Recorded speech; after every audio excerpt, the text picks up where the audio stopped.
Agnes Beaumont had lived a long life, 93 years seasoned with Montana's rugged winters and sunlit summers. From her wraparound porch, she could watch the breeze ripple through her family's wheat fields as it had for generations.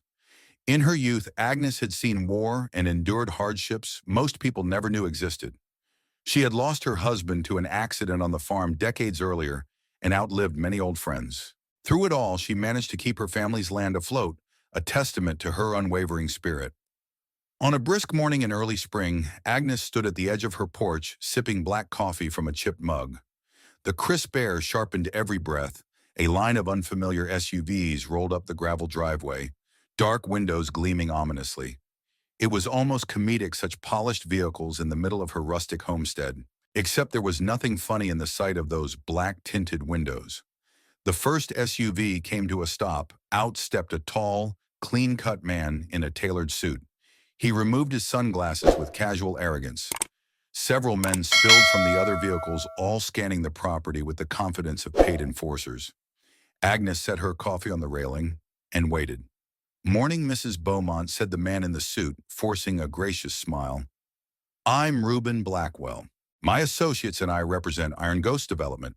We've been acquiring land around these parts, and I'm here to make you a generous offer." Agnes studied him with eyes that had witnessed all manner of schemes. "Not selling," she answered simply. "I told your people that the last time you came around." Blackwell gave a thin smile. "Prices are going up. We're prepared to make it worth your while, especially at your age. This farm can't be easy for you to manage." "It was never easy," Agnes said. "It's been in my family for over a century. I raised my daughter here. My grandson learned to walk in that living room right behind you. The word worth goes beyond money." "Mr. Blackwell." His men began drifting toward the barn, toward the tractor shed, as if casually strolling. Agnes saw how they moved like men who knew how to hold a gun. Blackwell stepped forward onto the porch's first step. "I understand sentimental attachment," he drawled, "but times change. The iron ghosts never leave an offer on the table for long. Accidents happen on old farms. We'd hate for something to befall a sweet lady living on her own." Agnes simply reached for the phone in her cardigan pocket. "You're making a mistake, Mr. Blackwell. I'm not alone. And if I make this call, everything changes for you and your friends. I suggest you leave." For a moment, tension hung between them. Blackwell's men paused, hands shifting near their belts. Then with a slow, measured exhale, he eased back. "We'll be in touch, Mrs. Beaumont," he said, turning on his polished heel. "You're a stubborn lady, but you'll see reason eventually." When the SUVs roared away, Agnes let out a shaky breath she hadn't realized she was holding. Her hands trembled a bit as she peered down at the phone. The number on speed dial. She had promised herself she would only use it if things truly got out of hand. She pressed call. Lieutenant Commander Ethan Beaumont was halfway through a routine briefing at a naval special warfare facility when his phone buzzed. He rarely took personal calls on base, but the caller ID read Grandma. That was enough. He raised a hand and stepped outside to answer. "Gran. Everything okay?" Agnes's voice crackled, calm but resolute. "Ethan. Honey, I'm sorry to bother you, but I think that group I told you about, those iron ghosts, just threatened me again. They're not taking no for an answer." Ethan's demeanor shifted in an instant, from attentive quiet to lethal focus. His best friend and fellow Navy SEAL Brent Carlson noticed the transformation as soon as Ethan hung up. "You look like you're about to deploy," Brent remarked. "Yeah," Ethan said, cutting short a conversation with his commanding officer. "We have a family situation. I need to head to Montana immediately." Within an hour, Ethan had secured emergency leave. Brent asked no questions beyond the essential. Where do we need to go, and how soon? The drive would be long, but flying commercial risked drawing unwanted attention if these iron ghosts had serious connections. By nightfall, they were already eastbound on the open highway. As dust settled over the small town near Agnes's farm, the familiar old sign reading, "Welcome to Shady Vale," looked as quaint as ever. But Ethan immediately noticed the subtle changes.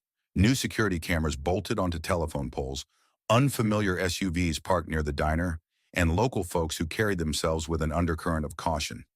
They first stopped at the county sheriff's office, a single-story brick building that had served Shady Vale since the 1950s. Inside Sheriff Linda Morgan eyed Ethan and Brent with a mix of relief and concern. "Glad you made it," she said, shaking their hands. "Mrs. Beaumont's called me about these iron ghosts. We've had reports of intimidation all over the county. They roll an offer to buy people's land, and if you say no, well, folks tend to change their minds under pressure." Brent leaned forward. "Any direct evidence connecting them to bigger crimes?" Morgan sighed. "Suspected drug trafficking, money laundering. We've got rumors but no proof, and they've greased enough palms to keep county commissioners off their backs." Ethan's jaw tightened. "They threatened my grandmother. That's all I need to know. But we'll do this the right way. You give us your full cooperation, we'll collect what we can." Morgan gestured to a map pinned to the wall.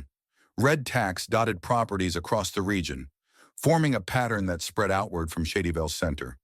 "Those are places recently sold, sometimes under duress." Ethan and Brent exchanged a glance. "They're creating a corridor," Brent said, "probably for moving contraband. Shady Vale is at a junction connecting 3 highways, perfect for distribution routes." Sheriff Morgan nodded. "And your grandmother's farm sits right at a strategic vantage point. If she sells, they'll control everything from here to the state border." Ethan exhaled slowly, a trickle of anger rising. Guess they picked the wrong farm. They arrived at Agnes's farmhouse well past midnight. Lights glowed warmly in the living room, and Agnes opened the door before they could knock. She seemed tinier than Ethan remembered, but her spirit was as robust as ever. "My boy," she said, hugging him. "You made good time. This is Brent Gran." Ethan said, "He's got your back, too." Agnes welcomed him with a kind smile. "I appreciate any friend of my grandson." She guided them into the living room where an old rifle leaned conspicuously by the window. "I keep it in plain sight now for intimidation, if nothing else." Ethan gently touched the barrel. "Gran, we'll handle the intimidation part. Just don't go putting yourself in the line of fire." Her eyes flicked to the phone on the table. "I already did when I called you. You're the only intimidation that matters to them now." Brent looked out the window. In the moonlight, he spotted the silhouette of a black SUV perched on a nearby ridge. "We're being watched." Agnes's voice was calmer than one might expect. "They keep tabs day and night. They want me to know they're always around." Ethan's pulse stirred with the protective instinct that had guided him through war zones. "They won't be around much longer.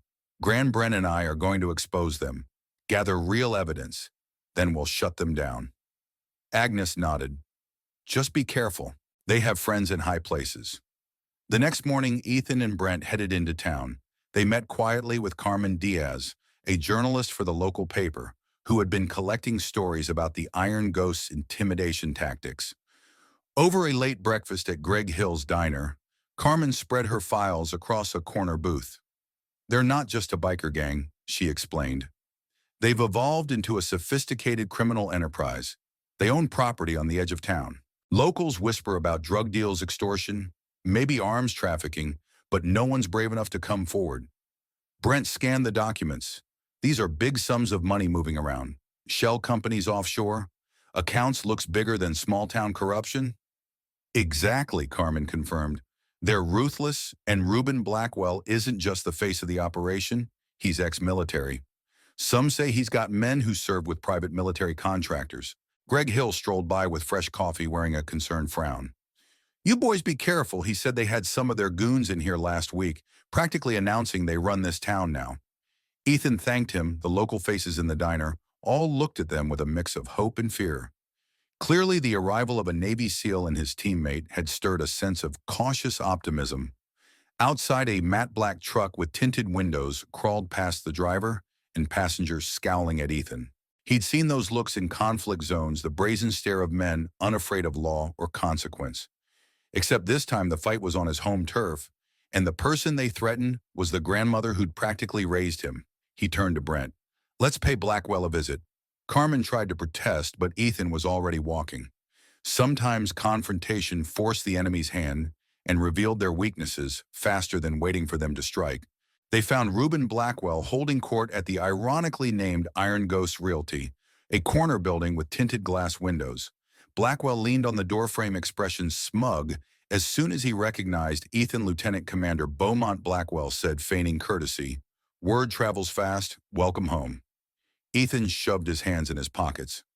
You threatened my grandmother, I offered a business deal. Blackwell countered, your grandmother made it ugly. It's not wise to keep resisting progress. Progress, Ethan echoed. Nice euphemism for extortion. You tried scaring her, but that didn't work. Now I'm here.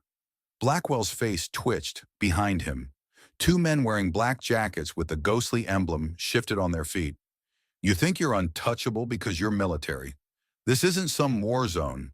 This is our territory now. Ethan measured his words. I've seen real warlords. You're a bully with a fancy marketing scheme. Shady Vale doesn't belong to you. We'll see to that. Blackwell's grin turned predatory. Then we understand each other. But let me give you some advice. Walk away, even you can't stop what's coming. Ethan let that threat hang. We'll see about that. Outside, Brent exhaled as they walked back to their vehicle. He's rattled, but he's still sure he can outmaneuver us.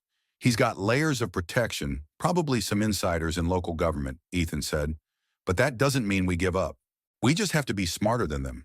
They had no idea, though, how deep the corruption went or the deadly alliances fueling the Iron Ghost's rise to power. Within days, the tension in Shady Vale reached a fever pitch. It started with small acts of vandalism, broken windows at shops that refused Iron Ghost protection, spray-painted threats on barn doors, power lines mysteriously cut. A subtle chord of fear hummed through the town's quiet streets. Agnes Beaumont, however, refused to waver. She continued her daily routine, feeding chickens, watering her garden, reading on the porch. Only now a newly installed security camera kept watch from the barn roof, courtesy of Ethan and Brent's handiwork. One late afternoon, Richard Albright, a smarmy county commissioner rumored to be in Blackwell's pocket, arrived unannounced at Agnes's door. He wore a politician's grin, clutching a folder of documents. Mrs. Beaumont, I represent certain investors. I'm sure we can come to a more diplomatic arrangement than Mr. Blackwell's heavy-handed approach. We're prepared to offer double what he did. Agnes looked at the wad of legal forms. So I'm supposed to sign my land away to people who threaten me because they're waving bigger checks in my face now. Let's be reasonable, Albright insisted. You can't farm forever. Let these new opportunities help modernize Shady Vale. Her patience broke. Modernize by driving out honest folk, by turning farmland into some criminal route. No, Commissioner, I won't be your scapegoat. Albright's facade cracked. You don't realize the forces you're challenging. His voice dropped to a near hiss. I won't be able to protect you if you keep resisting. He left in a swirl of frustration. Agnes calmly dialed Ethan. They're doubling down. Albright just tried to bribe me. At the sheriff's department, Linda Morgan's whiteboard was full of suspect names and real estate purchases. The ghosts have been at this for nearly a year, systematically targeting land near highways. They start with intimidation, escalate to sabotage, and move on to forced sales when people get scared enough. They're building a hub, Ethan concluded. We have to prove their criminal activity. Blackwell's playing the long game. Meanwhile, Carmen Diaz uncovered a paper trail that connected the Iron Ghost to suspicious finances crossing state lines. Late one night, she gathered Ethan Brent and Sheriff Morgan in the back office of the diner, determined to show them her biggest find. These documents tie property deals in Shady Vale to a corporation in Nevada, which then traces to an offshore account in the Caymans. Blackwell is funneling cash into something bigger. Brent whistled softly. Could be drugs, weapons, anything.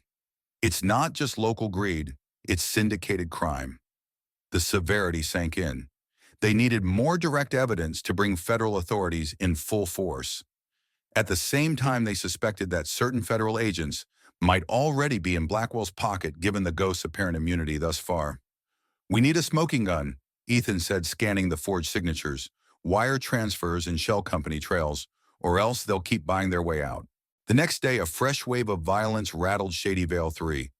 Barns went up in flames overnight. One belonged to a farmer, an elderly friend of Agnes's, who had refused the ghost buyout. The entire town reeled even as the firefighters contained the last of the blazes. Greg Hill's diner became a hub for shared anger and communal determination. Folks whispered about fighting back while sipping coffee or sweet tea. Quietly, Ethan and Brent worked with other local veterans, men and women, who had served in conflicts overseas, to form a makeshift neighborhood watch. They set up patrols, taught basic security tactics, and installed cameras around vulnerable homes. Sheriff Morgan got a tip from an anonymous caller. A major drug shipment was to pass through a back road near Agnes's farm that weekend. Brent cross-referenced the route with the map. If that intel was correct, it would be prime evidence. They hatched a plan, set up hidden surveillance along the dirt roads. Sheriff's deputies, at least the trustworthy ones, would be stationed within radio range. With luck, they'd catch the Iron Ghosts in the act, but trouble arrived sooner than planned. In the dead of night, Blackwell's men swarmed the outskirts of Agnes's farm. They cut fences, advanced across the dark fields, and prepped Molotov cocktails to torch her barn. Through the grainy feed of a night vision camera, Ethan watched silhouettes creeping closer. "They're making their move," he said, adrenaline burning in his veins. "We can't wait for the big shipment. Let's go." He alerted Sheriff Morgan, who sent a small team toward the farm. Brent and two local veterans were already hidden in the barn waiting.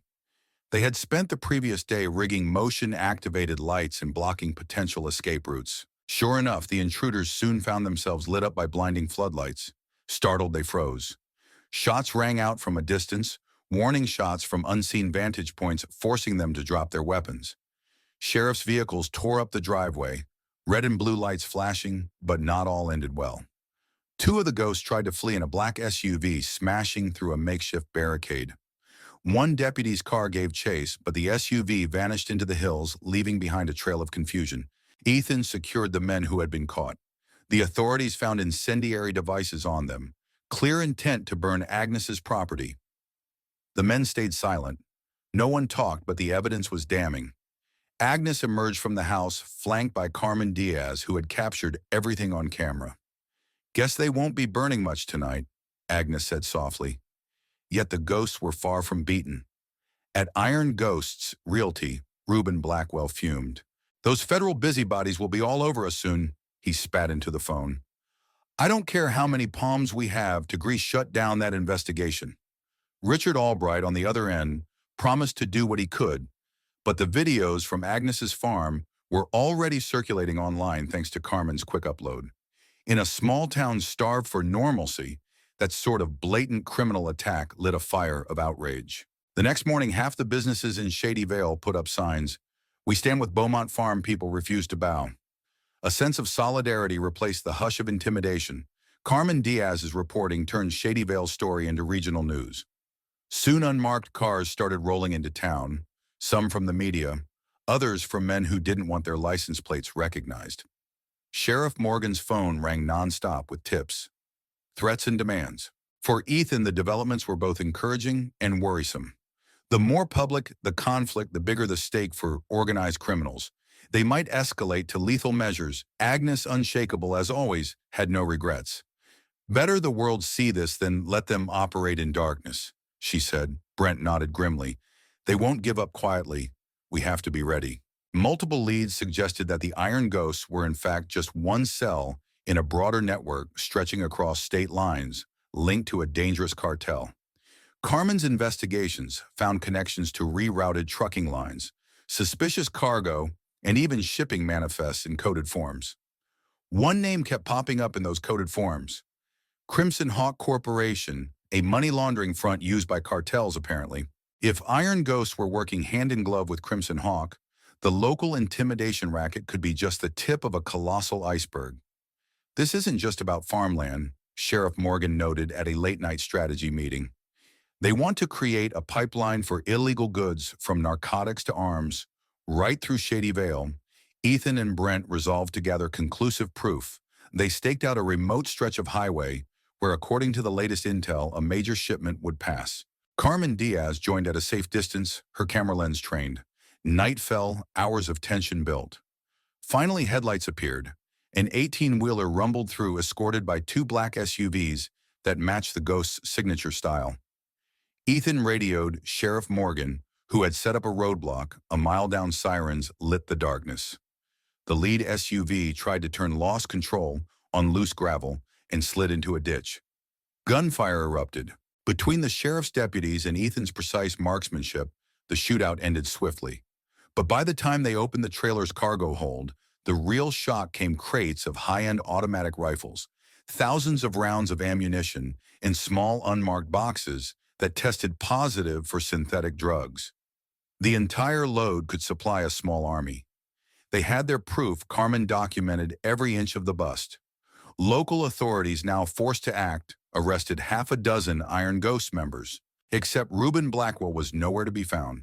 As dawn broke, the scale of the operation sank in. This was a major cartel pipeline masked by real estate deals and small-town corruption. A freshly angered cartel was the last thing Shadyvale needed. In the aftermath of the highway bust, the FBI swept into Shadyvale. Agents set up a temporary command center in the old county courthouse. They began combing through evidence from financial records to the confiscated contraband. The federal presence should have given the town comfort, but it also bred new anxieties. Some folks feared the feds would come and go, leaving them vulnerable later. Agnes Beaumont remained a calm pillar in the storm. "I've lived through the Great Depression War, rationing, family tragedies. I won't be scared off by men in suits or criminals with guns," she told Ethan, sipping coffee on her porch. Ethan admired her grit, though he knew danger was far from over. The cartels lost a shipment. Blackwell's on the run. This could trigger a major retaliation. Indeed, cartel affiliates arrived within days, men with out-of-state plates loitering around side streets, leaning against sleek cars, scanning every passerby. With cold eyes, rumors spread that a high-ranking cartel liaison had come to Shadyvale, furious about the lost cargo and potential federal heat. One-night explosions rocked the outskirts. An empty barn, a pickup truck, and a small storage shed went up in flames. No casualties, but the message was clear. This was retaliation. A volley of panicked phone calls jammed the sheriff's switchboard. With growing calls for protection, the FBI demanded cooperation from the county officials, only to find half of them missing. Richard Albright had vanished, leaving behind cryptic records that implied large sums in offshore accounts. Some rumored he'd fled to Mexico. By morning, the cartel's move became obvious. They had poured money into the Iron Ghosts, expecting a smooth corridor for trafficking. Now that corridor was compromised. They wanted to wipe out any evidence, including witnesses. In a single day, 3 local merchants who had cooperated with Carmen's investigation suffered attacks. Windows, smashed tires, slashed threatening notes pinned to doors. The FBI tried to reassure the public, but everyone knew they were spread thin. Greg Hill's Diner, once the cozy heart of Shadyvale, had become a fortress. Patrons arrived armed, forming volunteer patrols outside. People who once left their doors unlocked now slept with loaded rifles. It didn't take long for the cartel to refocus on Agnes Beaumont. Her farm was the original keystone. Rumors said the farmland's back acreage hid underground infrastructure, possibly set up decades ago when the property was used for hush-hush government projects. The Iron Ghost had discovered it, and the cartel wanted it. Late one afternoon, Ethan's phone buzzed with an urgent call from Brent. "We've got intel about a major assault on the farm tonight. Cartel enforcers, not the local thugs, professionals." Ethan relayed this to Sheriff Morgan, who scrambled a defensive perimeter around the property. They set up roadblocks on the only 2 routes and posted armed deputies in unmarked vehicles near the tree lines. Agnes refused to evacuate. "This is my home," she said. "I won't cower somewhere else." Night fell on Shadyvale like a cloak. The wind rustled the tall grass, and the high beams of patrol cars cut intermittent arcs across the fields. In the barn loft, Brent lay prone with a sniper rifle scanning the darkness. Ethan was positioned near the house earpiece, crackling with sporadic chatter from the sheriff's team. Close to midnight, the first sign of trouble appeared. Headlights killed about a quarter-mile down the main road. A convoy of 3 black SUVs plus 2 pickup trucks trailing behind. They advanced silently. The tension was electric. Without warning, muzzle flashes erupted from the tree line. Gunfire raked across a parked patrol car. Deputies took cover, returning fire in bursts. One of the pickups accelerated, crashing through the thin wooden barrier. Bracing for an outright firefight, Ethan signaled to Brent, who picked off the pickup's driver with a single shot, sending the vehicle swerving into a ditch. Chaos intensified as men in tactical gear leaped out, firing blindly at the house, and barn bullet holes perforated the siding, sending splinters of wood everywhere. Agnes stayed crouched under cover in her front hallway, heart pounding, but eyes clear. Sheriff Morgan's voice came through Ethan's radio. Backup is rolling in from the north. Hold the perimeter. The FBI's black SUVs arrived in a thunderous flurry of lights. Agents in ballistic vests advanced methodically, pinning down cartel gunmen behind a cattle pen. Carmen Diaz, insane or determined, maybe both filmed from a safe vantage, capturing the chaotic battle for the world to see. At last, a thunderous concussion rocked the yard. Someone tossed a grenade that sent a deputy's car flipping. But Brent and the FBI responded with ruthless precision. One by one, cartel enforcers fell or surrendered. When the smoke cleared, the battered farmland looked like a war zone.